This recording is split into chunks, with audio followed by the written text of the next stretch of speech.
Olá, Deus abençoe a sua vida. Vamos começar mais um livro aqui no nosso desafio de ler a Bíblia toda em um ano. Olha que notícia maravilhosa que eu tenho para você. Nós vamos começar o livro do profeta Zacarias e depois do profeta Zacarias, nós vamos para o profeta Malaquias. E então, juntos, nós terminamos o Velho Testamento. E aí vamos começar o Novo Testamento. Meu irmão, que alegria de chegar até aqui com você, nessa reta final, faltando esses dois livros para terminar o Velho Testamento, e aí vamos começar o Novo Testamento. Vai ser uma viagem muito agradável, vai ser um tempo de muito conhecimento. Você vai perceber como que o Novo Testamento nós vamos conseguir meditar com mais profundidade ainda, com mais aplicação para a minha vida e para a sua vida. Vamos falar aqui do profeta Zacarias. Quem foi o profeta Zacarias? Esse nome Zacarias ele era muito comum dentro de Israel. Então nós vamos ter vários personagens que levam esse nome, Zacarias, tanto no Velho como no Novo Testamento. Zacarias é um profeta, filho de sacerdote. Ele nasce no cativeiro da Babilônia e ele está no meio daqueles mais de 50 mil que retornam do cativeiro após os 70 anos para restaurar e reconstruir Jerusalém e o templo. O profeta Zacarias ele é contemporâneo do profeta Ageu, que nós terminamos. A profecia deles são muito parecidas, porque eles também estão falando dentro da mesma realidade. Mas vamos lá, capítulo 1. Hoje vamos ler do capítulo 1 até o capítulo 3, ok? Capítulo 1 até o capítulo 3. Vamos lá, o capítulo 1 é o chamado ao arrependimento, e aqui nós temos a primeira visão de Zacarias. Então, Zacarias é um profeta, onde você vai ver no livro dele muitas visões. Você vai perceber que o livro de Zacarias, no sentido das visões, nos lembra muito o profeta Ezequiel. Por quê? Porque os dois têm essa influência do período que ficaram na Babilônia. Influência em que sentido? A Babilônia tinha muito simbolismo. É muito natural que as profecias deles, essas visões, tragam também esse simbolismo. Então, um chamado para o arrependimento. Capítulo 1, ele começa com uma advertência de Deus para o povo, para que eles não sigam os passos dos seus antepassados. E que passos? Eles rejeitaram, os antepassados rejeitaram as mensagens dos profetas. Então, o livro de Zacarias, ele começa com esse chamado ao arrependimento. Olha aí o verso 1. No 8º mês do 2º ano do reinado de Dário, a palavra do Senhor veio ao profeta Zacarias, filho de Berequias e neto de Ido. O Senhor muito se irou contra os seus antepassados. Por isso, diga ao povo, assim diz o Senhor dos Exércitos, voltem para mim e eu me voltarei para vocês, diz o Senhor dos Exércitos. Não sejam como seus antepassados, aos quais os antigos profetas proclamaram, assim diz o Senhor dos Exércitos, deixe os seus caminhos e as suas más obras, mas eles não me ouviram, nem me deram atenção, declara o Senhor. Então nós temos aqui um profeta pós-exílio, muito compreensível que a sua mensagem seja um alerta do que aconteceu antes do exílio. Deus enviou profetas, o povo não deu ouvido e a consequência veio. Então há esse chamado ao arrependimento, a não cometer os mesmos erros do passado. Então, quando você lê do verso 1 até o verso 6 de Zacarias, você vai encontrar aqui muito daquilo que já lemos, já vimos na boca de outros profetas. E aí, o que nós vamos ver aqui é Deus convidando o povo para se voltar para ele, como a promessa de que, se fizerem isso, Deus também se voltará a eles. Essa mensagem vem claro na minha cabeça, Jeremias. Jeremias é um profeta que vai profetizar antes do exílio e ele vai trazer essa mensagem. Volte-se a Deus e Deus vai se voltar a vocês. Ou seja, a Bíblia sempre nos chamando. Busque ao Senhor, clame ao Senhor, bate na porta. Há uma resposta de Deus. Então ele está convidando o povo a buscar a Deus. Em seguida, o verso 7 até o verso 11, Zacarias tem a primeira de suas visões. O que ele vê? Ele vê um homem montado em um cavalo vermelho, com outros cavalos atrás deles. Esses cavalos são mensageiros de Deus que patrulham a terra e relatam que a terra está em paz. E aí, se você continuar lendo até o verso 17, Deus então promete consolo para Jerusalém, afirmando que ele está profundamente zeloso pela cidade e que a reconstrução do templo será concluída. Né? Então, o livro de Zacarias, capítulo 1, já nos mostra, destaca o arrependimento, né? Arrependimento genuíno, que nos faça voltar para Deus e Deus vai se voltar para nós. A visão dos cavaleiros patrulhando a terra nos lembra que Deus está constantemente atento à situação do teu povo. A Bíblia vai dizer assim: os olhos do Senhor passeiam sobre a terra, contemplando os justos e os injustos, ok? E ele está trabalhando em favor da sua obra, entendeu? E aí, quando a gente vai no verso 18, diz assim: depois eu olhei para o alto e vi 4 chifres. Então perguntei ao anjo que falava comigo: o que é isso? Ele me respondeu: são chifres que dispersaram Judá, Israel e Jerusalém. Depois o Senhor mostrou-me 4 artesãos. Eu perguntei: o que eles vêm fazer? Ele respondeu: ali estão os chifres que dispersaram Judá ao ponto de ninguém conseguir sequer levantar a cabeça. Mas os artesãos vieram aterrorizar e quebrar esses chifres das nações que se levantaram contra o povo de Judá para dispersá-lo. Sempre que você vê essa expressão nas visões de chifres, isso fala de governo, fala de autoridade. Então, essa visão é das nações que se levantaram contra Judá, que leva à destruição do templo, leva à destruição de todo Jerusalém. E aí, a visão dos 4 artesãos é a quebra desse poder. O que nós vimos até aqui ao longo do Velho Testamento, você vai perceber, Deus, ele é soberano, ele é absoluto, na terra os poderes vão mudando. Vamos para o capítulo 2. Capítulo 2, nós temos aqui a visão do homem com cordel de medir. Então, qual que é o propósito, qual que é o assunto principal do capítulo 2? Zacarias tem uma visão de um homem medindo Jerusalém, o que simboliza o futuro crescimento e proteção da cidade, e Deus promete que ele mesmo será a muralha ao redor de Jerusalém e que muitas nações se juntarão ao seu povo.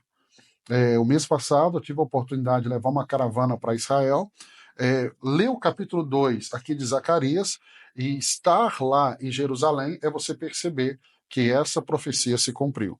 Então, neste capítulo 2, Zacarias vê um homem com um cordel de medir, que está indo medir as dimensões de Jerusalém, isso está no verso 1 e no verso 2.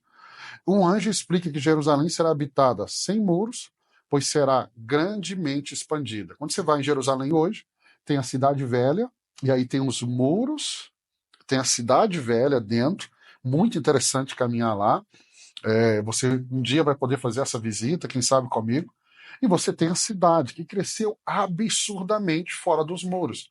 Nesse tempo, a cidade era aquela apenas dentro daquele muro.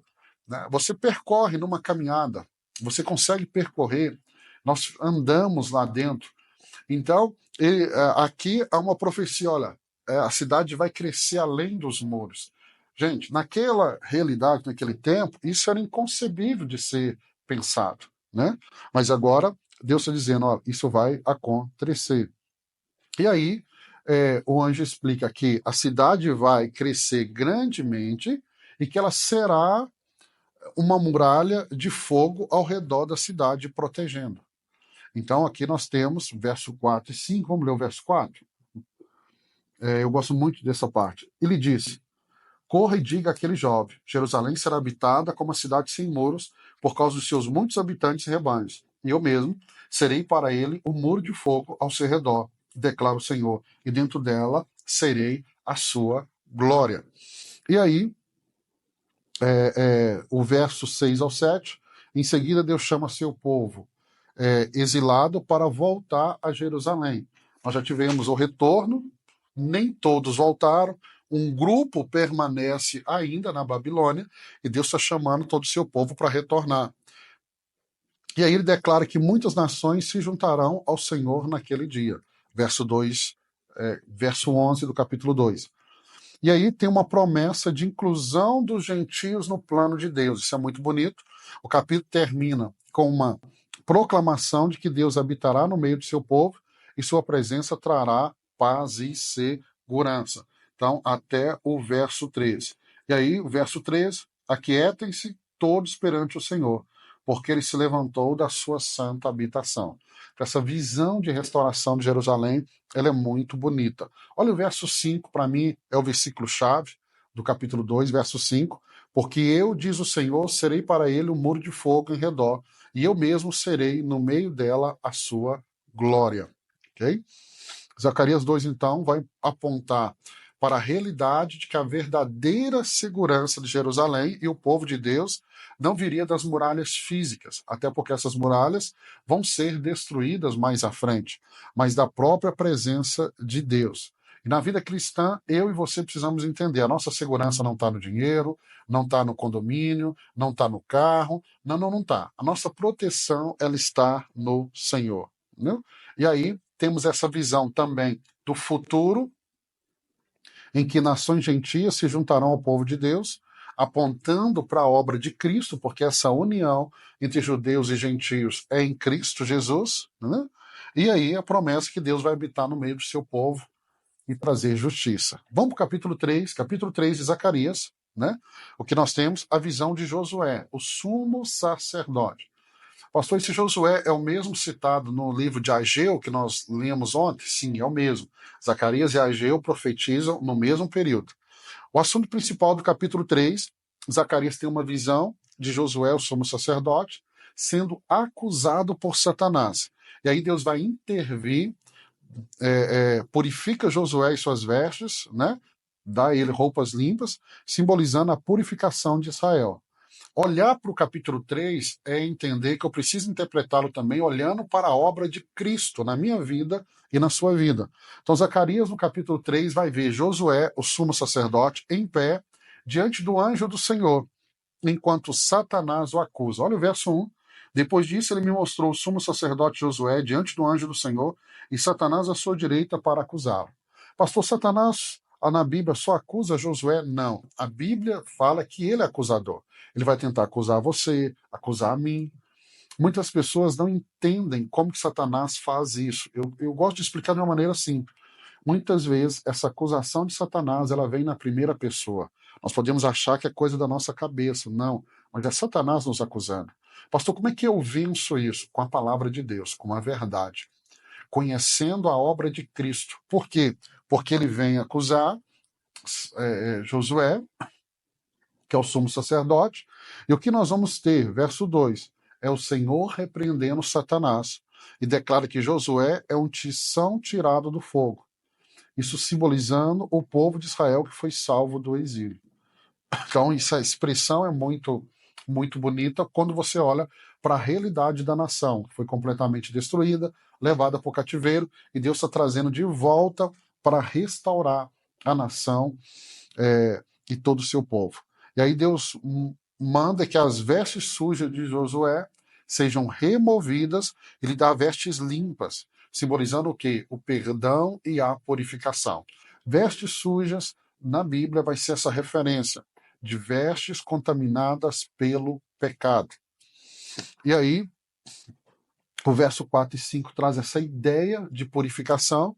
E aí, quando vamos ver o verso 6 e 7, Josué recebe a promessa de que, se andar nos caminhos de Deus, governará a casa de Deus e terá acesso à presença divina. Observe que a promessa de governar a casa de Deus e ter acesso à presença divina vem depois das suas vestes serem limpas.